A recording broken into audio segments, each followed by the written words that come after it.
Okay na, Chief. Okay, good morning. Today is September 4, 2023. We have a pre-bid conference for 2 infrastructure projects and 1 for goods. For infrastructure projects, is repair, maintenance of National Road, with slip, slope collapse, and landslide along Papagoa, Binoog Road, K0024 plus 450 to K0024 plus 470, contract ID number 23E80164. Approved budget for the contract is 1,772,740 pesos and 95 centavos. Second is repair maintenance of Papagoa Development 3, contract ID number 23EH0165, Barangay Poblacion, San Andres, Romblon. Approved budget for the contract is 11,521,134 pesos and 95 centavos. And for goods is contract ID number 23HG08, supply and delivery of office supplies and consumables for the use of the planning and design section. Approved budget for the contract is 1,603,338 pesos. Okay, before we start, Engineer Teresa Lindy Castro, first.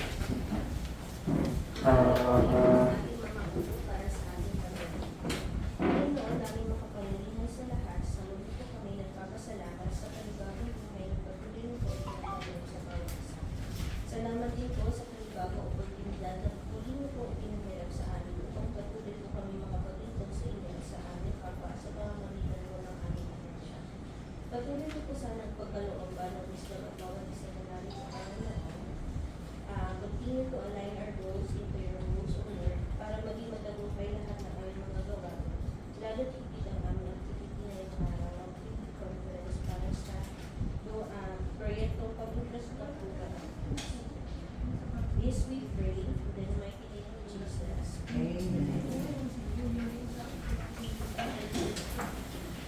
Okay, we have a roll call first. Ben Espinal, the back chair. Helga Tolentino, Vice Chair. Ana Salvador member. Minana Pandilugan. Sheldon Attorney. Teresa Lindy Castro, PWG. Lani Manato, PWG. Joyce Torreon. Lilin Bantang, PWG. Chair Alameda. Mr. Isabak, Secretariat Member. Maro Kadahan, Bank Secretariat Member. This is the senior president. Jameson Mario, Lilibert Pabilia from Wilson Enterprises. Was a good story. Thank you. With regards to our acceptance.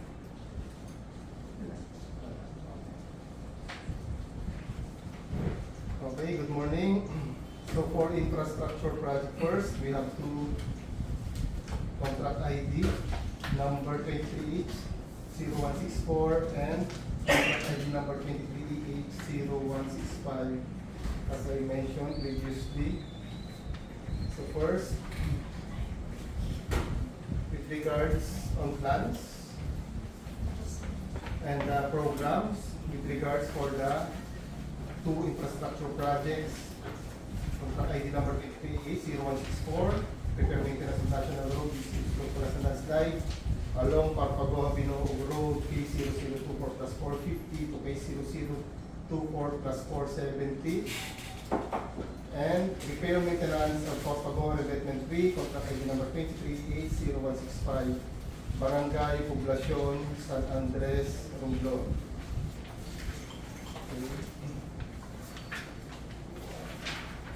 For the eligibility of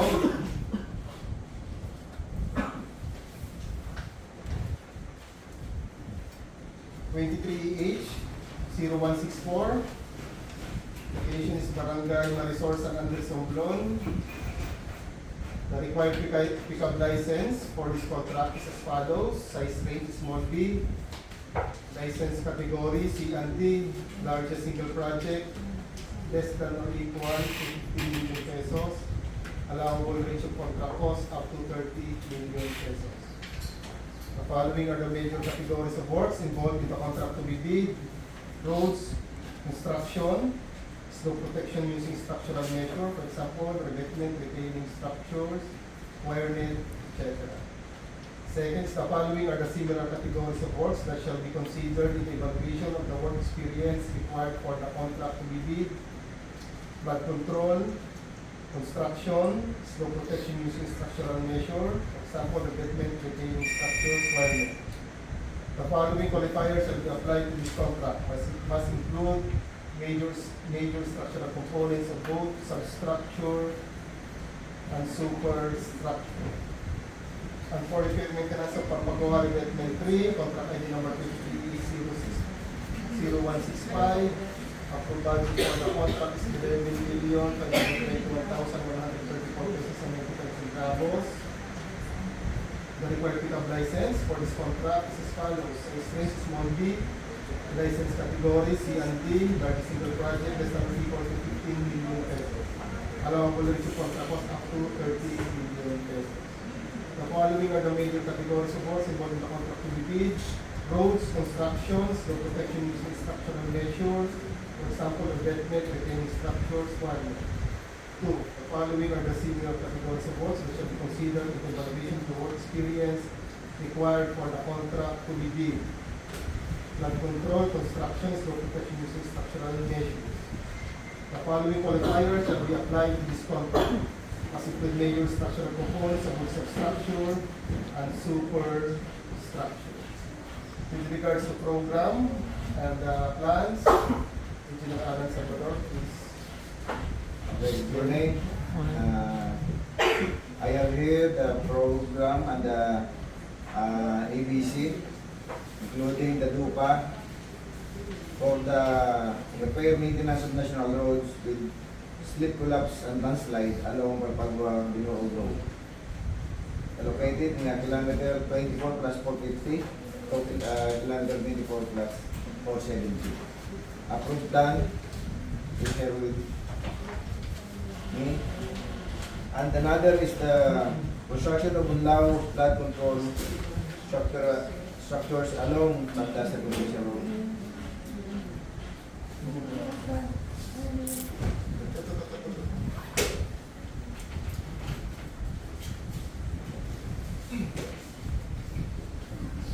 The repair maintenance Parpagawa. Revetment 3. Ito yan. Number 3. Parpagawa Revetment 3. Repair maintenance of Parpagawa Revetment 3 Barangay Poblacion, San Andres.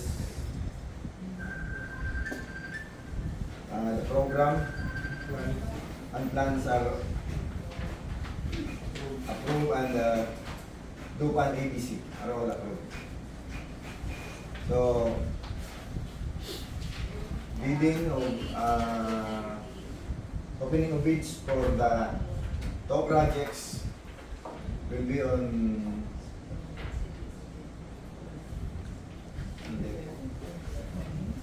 September 11 at 9 at 9 a.m. at the third floor of the DPWH building. Okay. For the bid data sheet, okay, thank you, Sir Alan. So for the approved budget for the contract for the repair maintenance of National Road with collapse and landslide along Parpagawa Binoog Road, K0024 plus 450 to K0024 plus 470, Barangay Marisol, San Andres, Romblon. Funding source is Government of the Philippines through SR 2023-060-11065. As for ITB clause 8.1, subcontracting is not allowed. Then for ITB clause 9.4, electronic bidding in accordance with GPPB resolution number 2013 will not be adopted in this procurement. For 23H0165, in repair maintenance of Parpagawa Revetment 3, Barangay Poblacion, San Andres, Romblon.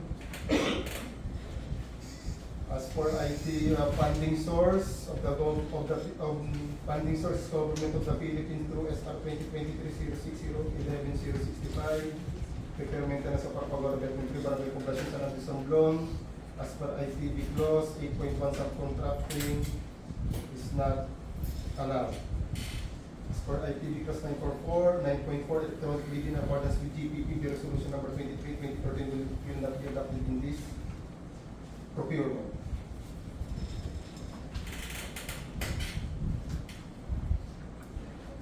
Prospective bidders should be registered with and classified by the Philippine Contractors Accreditation Board with pickup license category C and D, B, A, AA, and triple A. Size range small b, medium A, medium B, large A, and large B, respectively for appropriate license classification. The description of the eligible bidder is contained in the bidding docs, particularly in Annex to 1.1B, Section 2 and 3 of bidding documents. Contractors, applicants who wish to participate in the bidding are encouraged to enroll in the DPW Civil Works application at the DPW's Procurement Service, 5th floor, DPW's Building, Bonifacio Drive, Port Area, Manila. While those already enrolled and shall keep the records current and updated. The contractor's eligibility to bid on the project will be determined using the DPWH contractor's profile eligibility process and subject to further post-qualification. Information on registration can be obtained from the procurement service during working weekdays from 7 a.m.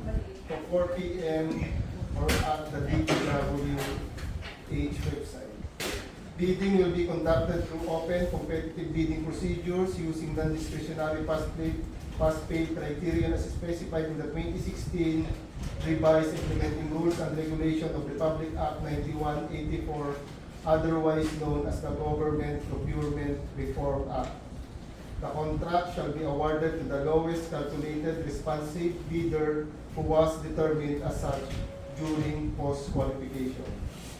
Interested bidders may obtain further information from the DPWH Romblon, District Engineering Office of Johan Romblon, and inspect the bidding docs at Back Secretariat, DPWH Romblon DO Main Building, 3rd floor Procurement Office of Johan Romblon during weekdays from 8 a.m.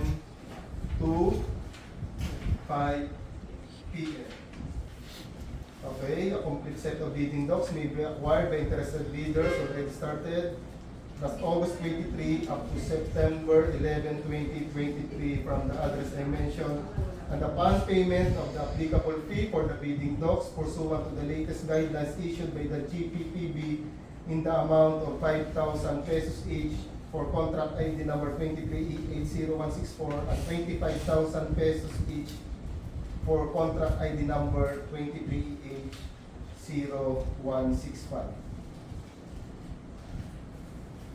Bid submission may be done manually or electronically online. However, bidders should only select one mode of submission, either manual or electronic, similar to manual submission. The guidelines and preparation and submission of an electronic are contained in the BDS. Bids must be duly received by Back Secretariat at the address I mentioned for manual submission and for electronic submission on or before September 11, 2023 at 9 a.m. All bids must be accompanied by a bid security in any of the acceptable forms and in the amount stated in ITB Clause 18. Bid opening shall be on September 11, 2023 at 9 a.m. at DPWH Romblon DO Main Building, 3rd floor Procurement Office, Johan Romblon. Bids will be opened in the presence of the bidder's representative who choose to attend the others I mentioned. Late bid shall not be accepted. The DPW's Romblon DO, Johan Romblon, reserves the right to reject any and all bids, declare a failure of bidding, or not award a contract at any time prior to contract award in accordance with Section 41 of RA 91 and SIR without thereby incurring any liability to the affected bidder or bidder.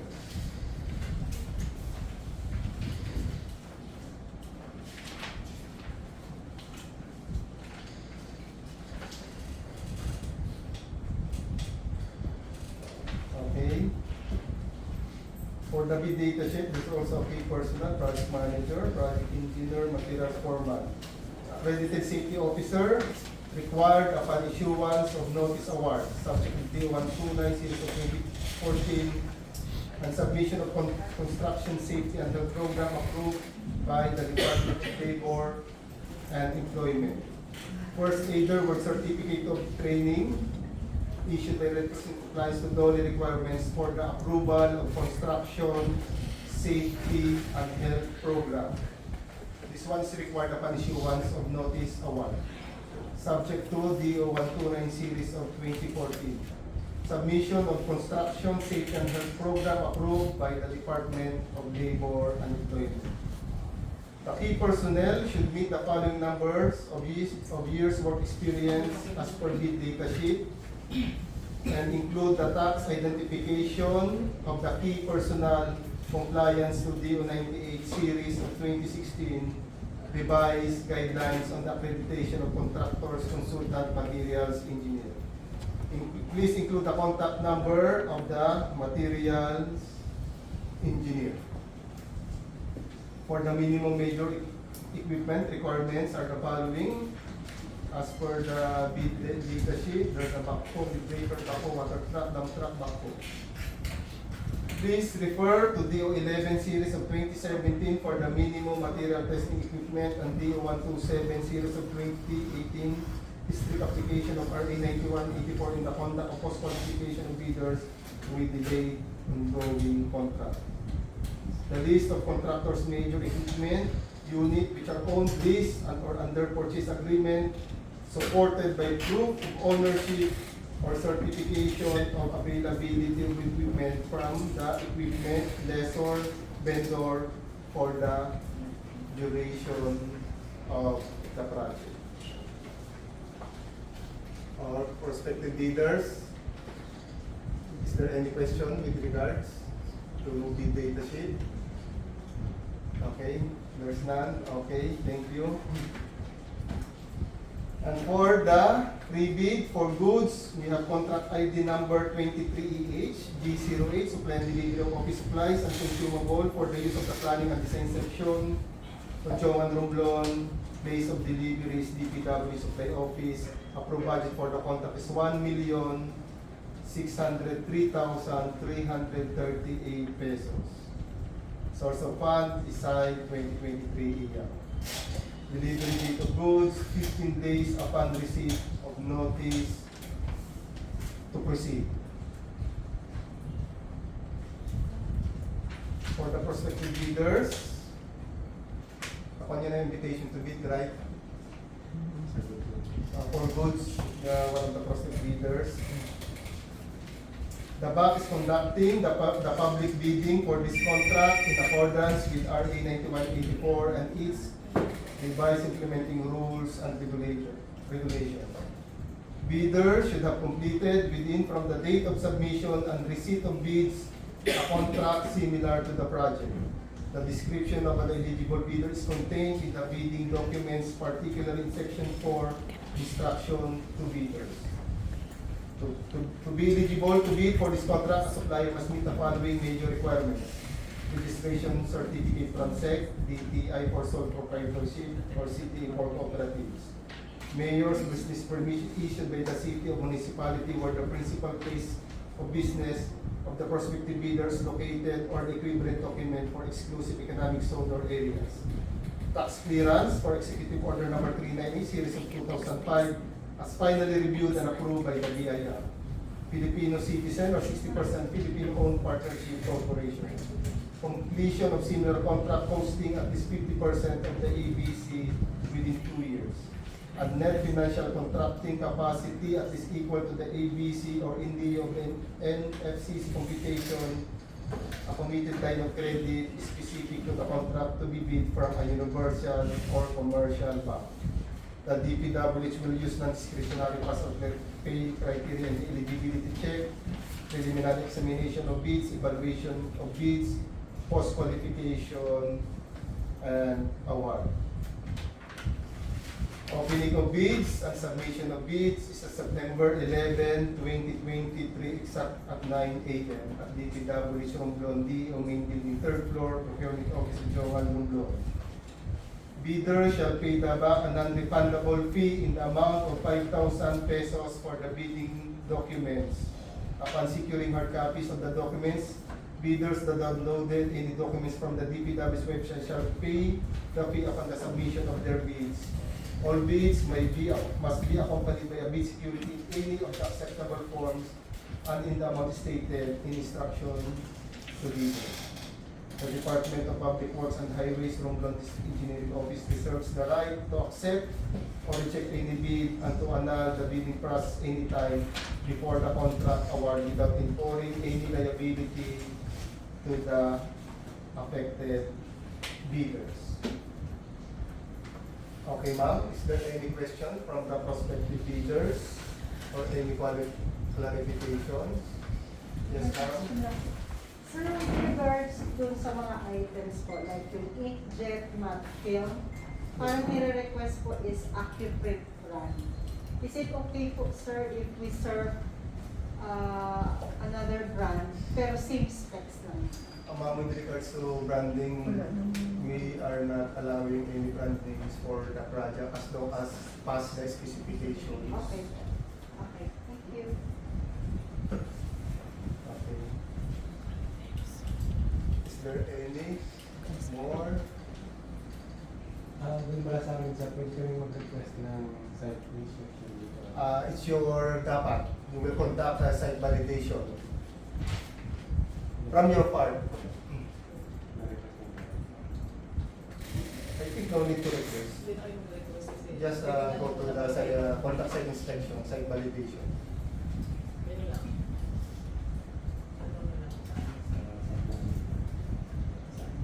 Then we have approved plans already. So you can check the station units. Okay. Ma'am, is there any more? Okay, if there's none from the, so we are most of the back, wait, mahabol ko lang. Most of the back members are here and DWG, so we have a quorum, sorry, I forgot. Okay. Okay, if there's none, so I hereby declare the pre-conference for rules and infrastructures adjourned. Thank you.